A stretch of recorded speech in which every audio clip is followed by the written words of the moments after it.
గద్ద చెప్పిన జీవిత సత్యం. ఒక అడవిలో ఒక చిన్న గద్ద ఉండేది. అది ఎప్పుడూ నేలపైనే తిరిగేది. కోళ్ళతో కలిసి గింజలు ఏరేది. తనకు రెక్కలు ఉన్నాయన్న విషయం కూడా మర్చిపోయింది. ఒకరోజు ఆకాశంలో ఒక పెద్ద గద్ద చాలా ఎత్తున ఎగురుతుంది.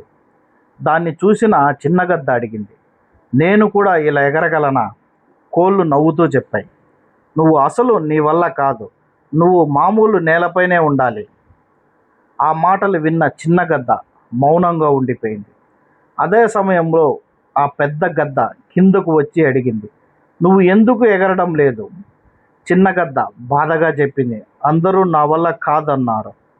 పెద్ద గద్ద చిరునవ్వుతో ఇలా అంది, నీ జీవితాన్ని నిర్ణయించేది వాళ్ళ మాటలు కాదు, నీ ధైర్యం అని చెప్పి దాన్ని ఒక కొండపైకి తీసుకెళ్ళింది. ఒకసారి రెక్కలు విప్పి, భయపడకు. మొదట చిన్న గద్ద వణికింది, పడిపోతానేమో అని భయపడింది. కానీ ధైర్యం చేసి రెక్కలు విప్పింది. మొదటి ప్రయత్నంలో కిందకు జారిపోయింది. రెండోసారి కొంచెం దూరం వెళ్ళింది. మూడోసారి గాలి దానిపైకి ఎత్తుకుంది. అది జీవితంలో మొదటిసారి మేఘాల మధ్య ఎగిరింది. కింద ఉన్న కోళ్ళు ఆశ్చర్యంగా చూస్తున్నాయి.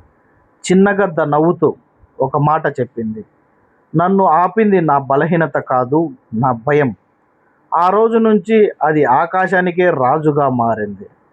నీతి: నీ కలలను చంపేది పరిస్థితులు కావు, నా వల్ల కాదు అనే ఆలోచనే.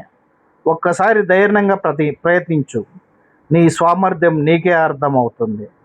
ఈ కథ మీలో ధైర్యాన్ని నింపితే కామెంట్లో నేను ఎగరగలను అని టైప్ చేయండి. ఈ వీడియోని మీ కళల కోసం పోరాడుతున్న ఒక స్నేహితుడికి షేర్ చేయండి. ఇలాంటి హృదయాన్ని తాగే తెలుగు మోటివేషన్ల కోసం నా పేజీని ఫాలో అవ్వండి. థ్యాంక్ యూ ఫర్ వాచింగ్ నా స్వప్నలోకం ఛానల్.